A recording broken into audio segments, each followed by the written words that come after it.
berseru kepada Tuhan dan Ia menjawab aku. Terima kasih. Yunus 2 ayat 2a. Dalam kesusahanku aku berseru kepada Tuhan dan Ia menjawabku. Terima kasih. Mazmur 19 ayat 160. Dasar firman-Mu adalah kebenaran dan segala hukum-Hukum-Mu yang adil adalah untuk selama-lamanya. Amin. Yunus 2 ayat 2a. Dalam kesusahanku aku berseru kepada Tuhan dan Ia menjawab aku. Terima kasih.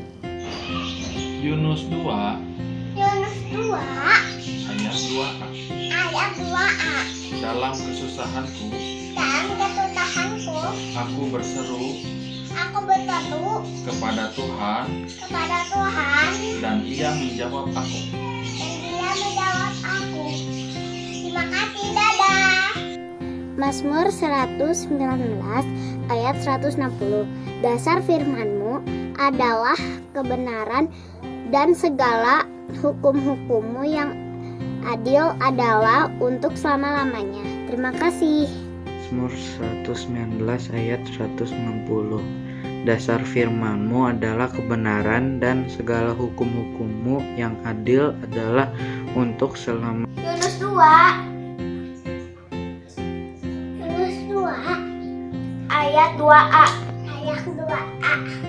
Dalam kesusahanku aku berseru kepada Tuhan dan Ia menjawabku. Terima kasih, dadah. Yunus 2 ayat 2a. Dalam kesusahanku aku berseru kepada Tuhan dan Ia menjawab aku. Mazmur 115 ayat 160. Dasar firman-Mu adalah kebenaran dan segala hukum-Hukum-Mu yang adil adalah untuk selama-lamanya. Amin. Yunus 2 ayat 2a. Dalam kesusahanku aku berseru kepada Tuhan dan Ia menjawab aku. Terima kasih. Yunus 2 ayat 2a. Dalam kesusahanku aku berseru kepada Tuhan dan Ia menjawab aku. Bye-bye. Yunus 2 ayat 2a. Dalam kesusahanku aku mau berseru kepada Tuhan dan Ia menjawabku. Amin. Yunus 2 ayat 2a. Dalam kesusahanku aku berseru kepada Tuhan dan Ia menjawab aku. Terima kasih. Yeay. Mazmur 116 ayat 160. Dasar firman-Mu adalah kebenaran dan segala hukum-Hukum-Mu yang adil adalah untuk selama-lamanya. Terima kasih. 119 ayat 160. Dasar firman-Mu adalah kebenaran dan segala hukum-Hukum-Mu yang adil adalah untuk selama-lamanya. Amin.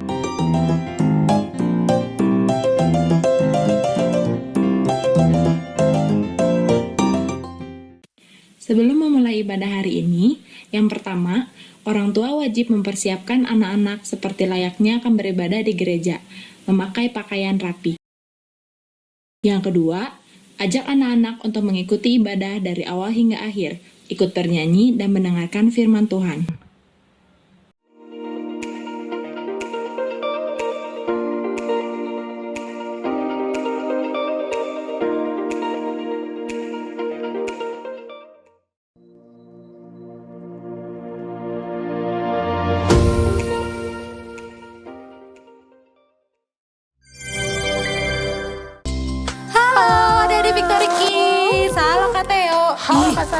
Kak Theo semangat banget ini adik-adik, kenapa ya? Semangat dong guys. Ya kenapa? Karena kita mau ibadah ketemu Tuhan Yesus. Oh iya bener, hari ini hari Minggu Betul adik-adik. banget. Kita mau beribadah bersama, mau memuji Tuhan. Kak Theo udah semangat, adik-adik harus semangat juga dong. Guys. Yuk kita bangkit berdiri, kita nyanyiin pujian yang pertama ya. Jangan lupa pakai gerakan. Oke.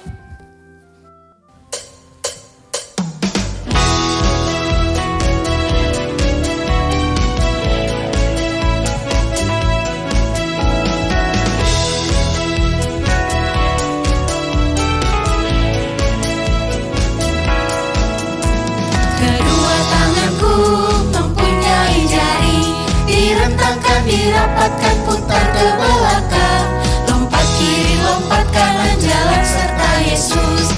Kedua kakiku mempunyai jari, direntangkan, dirapatkan, putar ke belakang, lompat depan, lompat belakang, jalan serta Yesus. Jalan serta Yesus, jalan sertanya setiap hari. Jalan serta Yesus, serta Yesus selamanya. Jalan dalam suka, jalan dalam duka, jalan sertanya setiap hari. Jalan serta Yesus, serta Yesus selamanya.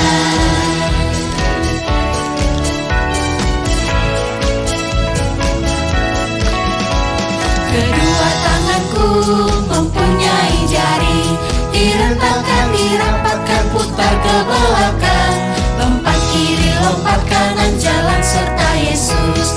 Kedua kakiku mempunyai jari, direntangkan, dirapatkan, putar ke belakang, lompat depan, lompat belakang, jalan serta Yesus. Jalan serta Yesus, jalan sertanya setiap hari. Jalan serta Yesus, serta Yesus selamanya. Jalan dalam suka, jalan dalam duka, jalan sertanya setiap hari. Jalan serta Yesus, serta Yesus selamanya. Serta Yesus selamanya. Serta Yesus selamanya.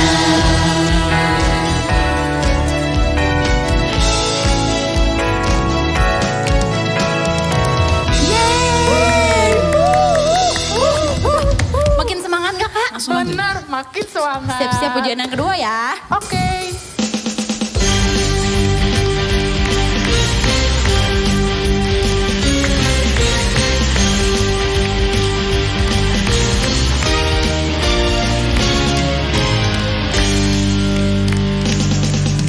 Tuhan Allah di tengah kita besar, besar. Dia senangkan dan girangkan dengan sukacita. Dia mengasihi dan bersuka karena kita. Tuhan Allah di tengah kita besar, besar, besar.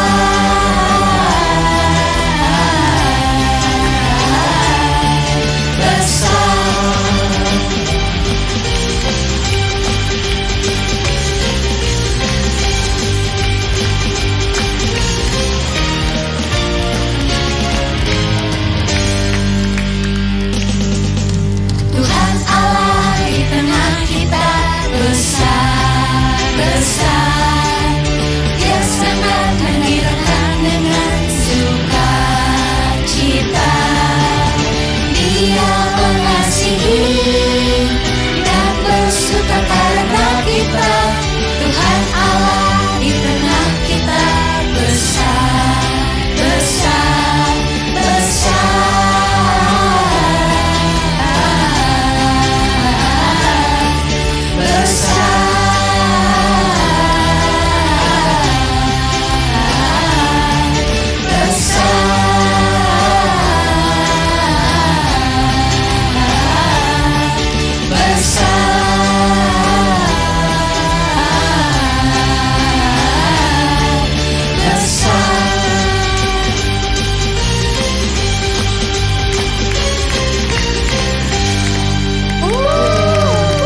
belum.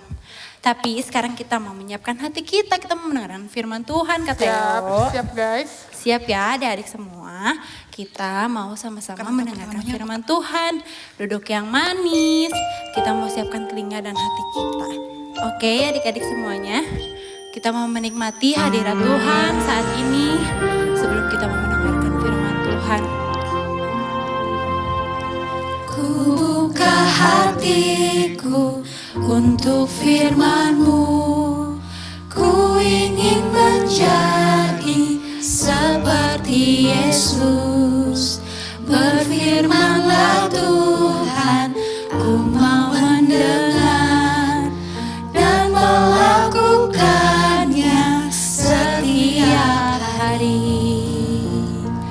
Roh Kudus yang manis, tolong aku menuruti firman Tuhan. Roh Kudus yang manis, jadikanku anak Tuhan yang manis. Kita mau lebih serius lagi, kita mau nyanyikan pujian ini dari awal lagi adik-adik.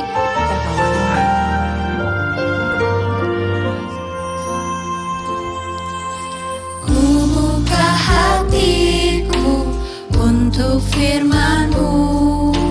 Ku ingin menjadi seperti Yesus. Berfirmanlah Tuhan, ku mau mendengar dan melakukannya setiap hari.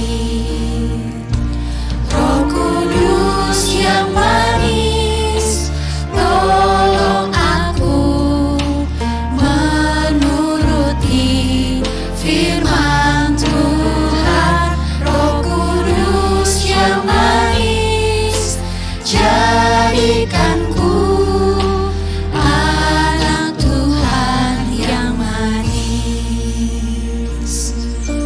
Kita mau angkat kedua tangan kita. Kita mau lebih serius lagi memuji Tuhan. Kita mau berterima kasih kepada Tuhan Yesus sudah memberikan kesehatan kepada kita semua, kepada orang tua kita. Kita bersyukur Tuhan selalu melindungi kita, menjauhkan kita dari segala penyakit. Ucapkan terima kasih kepada Tuhan Yesus. Ya Tuhan, terima kasih Tuhan Yesus. Roh Kudus yang manis, tolong aku menuruti firman Tuhan. Roh Kudus yang manis, jadikanku anak Tuhan yang manis.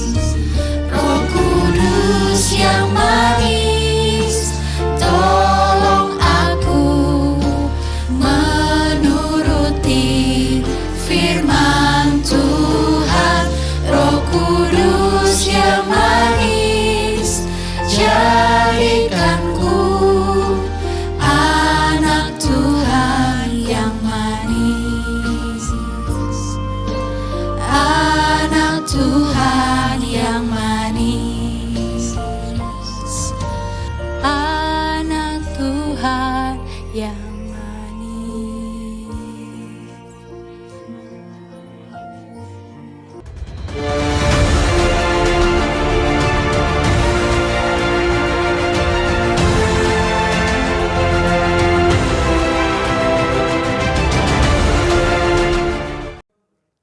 Shalom adik-adik yang dikasihi Tuhan, selamat pagi. Pada hari ini kita akan kembali mendengar kebenaran firman Tuhan.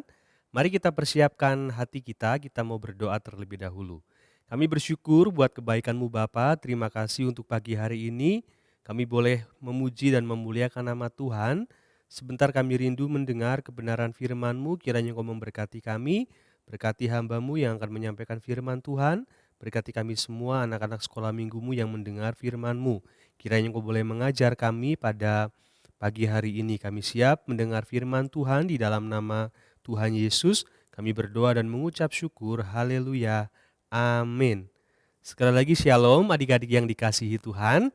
Kita semua siap mendengar firman Tuhan. Kita mau persiapkan hati dan telinga kita untuk bersama-sama mendengar kebenaran firman Tuhan. Pada hari ini tema firman Tuhan, kakak berikan judul, Roh Kudus memimpin Stefanus menyatakan kebenaran firman Allah. Judulnya panjang ya adik-adik, tetapi harus diingat, sederhana saja, Stefanus diberi keberanian untuk menyampaikan firman Allah. Jadi pada hari ini kita akan bersama-sama mendengar cerita tentang seorang yang berani menyampaikan firman Tuhan.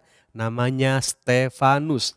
Adik-adik yang dikasihi Tuhan, pada waktu itu jemaat Yerusalem semakin banyak karena firman Tuhan terus diberitakan. Sehingga banyak orang menjadi percaya dan menjadi pengikut Kristus. Tetapi para rasul melihat ada pelayanan yang terabaikan, yaitu pelayanan kepada ibu-ibu yang sudah tidak bersuami atau janda, dan pelayanan kepada orang miskin. Mereka tidak dilayani dengan baik sehingga ada orang-orang yang memprotes pelayanan mereka. Kenapa mereka tidak melayani dengan baik para janda dan orang-orang miskin? Wah, adik-adik yang dikasihi Tuhan, tentu itu menjadi pukulan yang keras untuk rasul-rasul.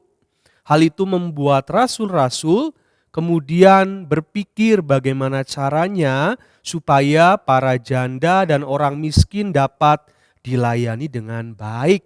Adik-adik yang dikasihi Tuhan, rasul-rasul mengetahui bahwa melayani para janda dan orang miskin adalah perintah Tuhan. Tapi selama ini mereka menyadari mereka telah lalai melakukan pelayanan itu. Akhirnya para rasul mulai berpikir bagaimana caranya untuk melayani mereka yang tidak terlayani dengan baik. Dan kemudian pada saat itu para rasul mengumpulkan murid-murid jemaat Yerusalem supaya mereka membuat atau memilih 7 orang yang dipilih untuk melayani para janda dan orang miskin. Dan kemudian ide itu disetujui oleh jemaat di Yerusalem. Mereka kemudian memilih 7 orang yang akan melayani bersama-sama dengan mereka. Tetapi ada kriterianya. Mereka yang dipilih harus penuh dengan roh Allah, hidup sesuai firman, dan berhikmat, hidup baik. Itulah yang akan mereka pilih.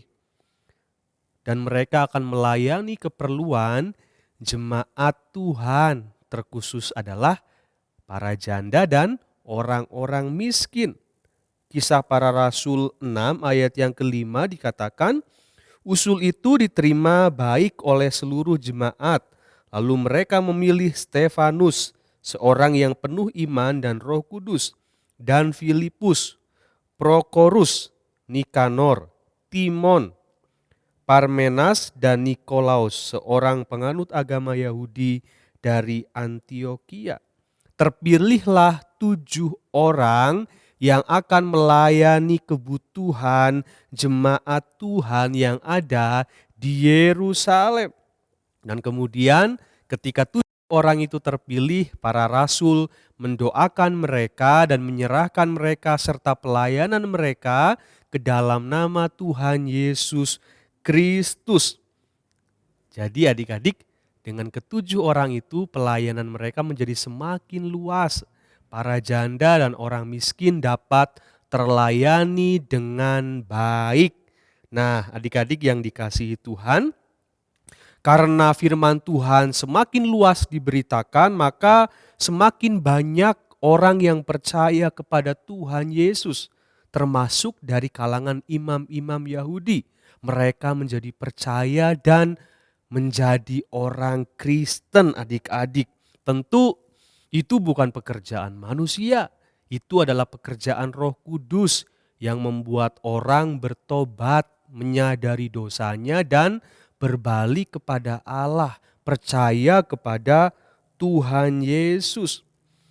Alkitab menuliskan salah satu dari ketujuh orang yang dipilih menjadi pelayan bernama Stefanus. Dia adalah seorang yang penuh iman dan Roh Kudus. Nah, kita mau melihat bersama-sama apa cerita tentang Stefanus. Adik-adik, Stefanus melayani dengan penuh kuasa. Ia diberi hikmat oleh Tuhan dan juga diberi karunia khusus untuk mengadakan mujizat dan tanda-tanda. Stefanus begitu berani menyampaikan kebenaran firman Tuhan, memberitakan Injil kepada semua orang. Dia tidak takut menghadapi tantangan.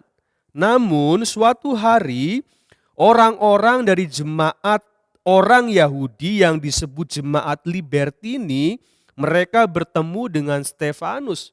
Kelihatannya jemaat Libertini tidak menyukai Stefanus. Dan kemudian mereka bersoal jawab dengan Stefanus atau berdebat adik-adik. Tetapi mereka tidak sanggup mengalahkan hikmat yang dimiliki oleh Stefanus. Hikmat yang diberikan Roh Kudus kepada Stefanus. Ketika mereka kalah, mereka tidak dapat mengalahkan hikmat yang dimiliki oleh Stefanus. Kemudian mereka menjadi marah, mereka ingin supaya Stefanus dapat dihukum. Adik-adik yang dikasihi Tuhan, kalau kita melihat kemudian suatu hari orang-orang atau jemaat Libertini ini mencari cara untuk membuat Stefanus menjadi salah dan akhirnya dapat dihukum.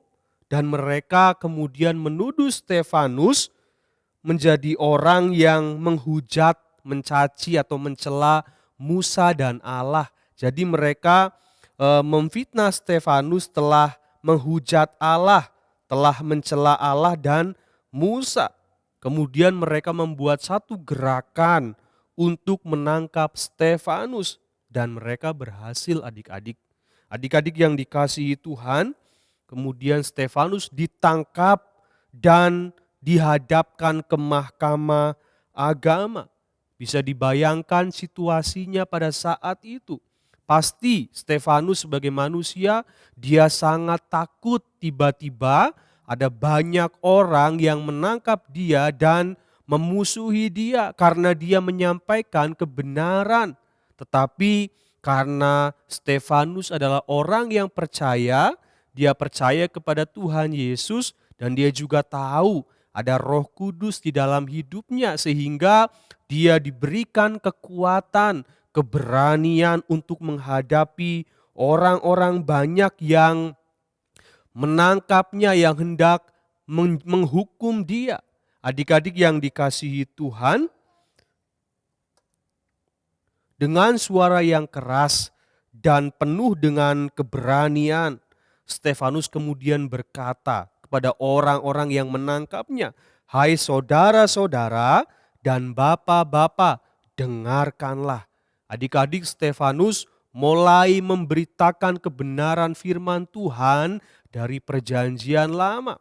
Ketika Tuhan memanggil Abraham untuk pergi ke tanah perjanjian, dari Abraham akan lahir keturunan bangsa yang besar. Dan kita mengetahui dari Abraham kemudian lahirlah Ishak. Dan dari Ishak lahirlah Yakub yang disebut anak perjanjian. Abraham melahirkan Ishak dan Ishak melahirkan Yakub. Adik-adik yang dikasihi Tuhan, dari Yakub kemudian muncullah satu bangsa yang besar yang disebut bangsa Israel. Yakub memiliki 12 anak. Dan masing-masing anak mewakili satu suku dari setiap suku bangsa Israel. Pada saat itu Yakub dan Anak-anaknya mengalami yang namanya kelaparan karena musim kekeringan selama 7 tahun. Tetapi salah satu anak Yakub yang bernama Yusuf sudah ada di Mesir, menjadi raja Mesir. Dan karena kekelaparan, Yakub dan anak-anaknya pergi ke Mesir untuk mendapatkan makanan. Dan karena Yusuf menjadi raja di Mesir, makanya Yakub dan anak-anaknya yang lain hidup enak di Mesir. Makanan tercukupi semuanya ketika Yusuf masih menjadi raja di Mesir. Tetapi adik-adik yang dikasihi Tuhan, ketika Yusuf mati, kemudian muncullah raja yang tidak mengenal Yusuf, yang tidak takut akan Tuhan. Dan kemudian bangsa Israel yang adalah keturunan Yakub, mereka menjadi budak di Mesir selama 400 tahun. Mereka hidup sengsara, diperbudak oleh orang Mesir. Mereka berteriak kepada Tuhan, minta tolong supaya Tuhan melepaskan mereka dari perbudakan di Mesir. Lama adik-adik, 400 tahun mereka menjadi budak di Mesir. Ketika mereka berteriak minta tolong kepada Tuhan, Tuhan mendengar teriakan minta tolong mereka. Dan dari bangsa Israel kemudian Tuhan memilih satu orang pemimpin yang pada akhirnya mengeluarkan mereka keluar dari Mesir. Nama pemimpin itu adalah Musa. Tuhan membangkitkan seorang yang bernama Musa untuk mengeluarkan bangsa Israel dari Mesir yang sudah 400 tahun mereka menjadi budak di Mesir. Dan kemudian Tuhan membawa bangsa Israel melalui Musa keluar dari Mesir, dari tanah perbudakan. Dan kemudian mereka masuk ke padang gurun. Mereka hidup di padang gurun selama 40 tahun. Kita tahu ceritanya Musa tidak dapat memasuki tanah perjanjian karena kesalahan yang dia buat kepada Tuhan. Tetapi kemudian Musa memilih satu orang pemimpin yang bernama Yosua. Dan melalui Yosua lah bangsa Israel dibawa masuk ke tanah perjanjian. Tanah yang sudah ditetapkan Tuhan bagi bangsa Israel. Yosua dan bangsa Israel pergi meninggalkan padang gurun dan masuk ke tanah perjanjian. Mereka hidup di tanah perjanjian dengan berkat yang Tuhan sudah sediakan di sana. Dan kemudian di sana juga Tuhan memilih seorang raja yang memimpin bangsa Israel, raja yang besar, dan raja ini adalah satu-satunya raja yang berhasil mengambil seluruh tanah perjanjian yang dijanjikan Tuhan kepada bangsa Israel. Raja itu bernama Raja Daud. Adik-adik yang dikasihi Tuhan, kemudian Tuhan berfirman kepada Daud bahwa dia harus membangun bait suci. Tetapi Daud tidak membangunnya dan kemudian dilanjutkan oleh anaknya Salomo. Ketika Salomo menjadi raja di Israel, kemudian Salomo membangun bait suci. Stefanus berbicara tentang banyak hal kebenaran firman Tuhan. Tetapi setelah menjelaskan panjang lebar kebenaran firman Allah, Stefanus berkata bahwa mereka adalah orang-orang yang keras kepala dan tidak mau bertobat. Mereka tidak mau menerima Tuhan Yesus sebagai Tuhan dan Juru Selamat pribadinya. Mereka mengabaikan kebenaran yang disampaikan oleh Stefanus. Mereka tidak memahami kebenaran. Sebaliknya, kemudian mereka menjadi marah sekali kepada Stefanus. Dan pada saat itu Stefanus menatap ke langit. Saat itu Roh Kudus memenuhi Stefanus. Di dalam Kisah Para Rasul 7 ayat yang ke-56 berkata, "Sungguh aku melihat langit terbuka dan Anak Manusia berdiri di sebelah kanan Allah." Seketika itu juga semua orang berteriak sambil menutup telinganya dan kemudian membawa Stefanus dan melemparinya dengan batu. Saksi-saksi meletakkan jubah mereka di depan kaki seorang muda yang bernama Saulus. Sedang orang-orang melemparinya, Stefanus berdoa katanya, "Ya Tuhan, Yesus, terimalah rohku." Dan sambil berlutut Stefanus berseru, "Tuhan, jangan tanggungkan dosa ini kepada mereka." Stefanus dilempari batu dan Stefanus pun meninggal. Dan Saulus menyaksikan kematian Stefanus. Adik-adik yang dikasihi Tuhan, karena memberitakan Injil, karena memberitakan kebenaran, Stefanus mati menjadi martir, tetapi dia tidak pernah takut. Dia berani menyampaikan firman Tuhan karena dia tahu sekalipun dia mungkin mati, tetapi dia hidup, dia masuk di dalam kerajaan sorga bersama-sama dengan Tuhan Yesus. Itulah iman kita. Mari kita meneladani teladan daripada Stefanus. Dia tidak takut kehilangan nyawanya di dunia karena dia percaya sekalipun dia kehilangan nyawa di dunia, dia akan mendapatkannya kembali di dalam sorga. Karena dia percaya kepada Tuhan Yesus, dia menyampaikan kebenaran firman Tuhan dengan berani. Marilah kita boleh bersama-sama seperti Stefanus, kita tidak takut menyampaikan firman Tuhan. Sekalipun ada tantangan di depan, kita punya keberanian. Kita akan bersama-sama di dalam kerajaan sorga bersama dengan Tuhan Yesus. Amin. Dan hari ini sebagai ayat hafalan untuk kita semua terambil di dalam Roma 1 ayat yang ke-16a. Demikian firman Tuhan. Sebab aku mempunyai keyakinan yang kokoh dalam Injil. Karena Injil adalah kekuatan Allah yang menyelamatkan setiap orang yang percaya. Itulah ayat Alkitab untuk ayat hafalan di minggu depan. Adik-adik boleh menghafalkannya dan kemudian nanti dikumpulkan. Mari kita berdoa untuk firman Tuhan. Terima kasih Bapa buat kebaikan-Mu, biarlah firman-Mu boleh memberkati kami. Kami boleh belajar seperti Stefanus, dia punya keberanian memberitakan Injil sekalipun dia mungkin harus mati karena kebenaran, tetapi dia punya keyakinan yang kokoh bahwa kematiannya tidak menjadi sia-sia karena dia hidup bersama dengan Engkau di dalam kerajaan sorga. Terima kasih Bapa, kami mengucap syukur di dalam nama Tuhan Yesus kami berdoa. Mari kita angkat kedua tangan kita, terimalah berkat daripada Allah Bapa, kasih karunia daripada Tuhan Yesus Kristus, dan persekutuan yang manis dengan Roh Kudus boleh menyertai kita dari sekarang sampai Maranatha Tuhan datang kembali. Di dalam nama Tuhan Yesus kami berdoa dan mengucap syukur. Haleluya. Amin.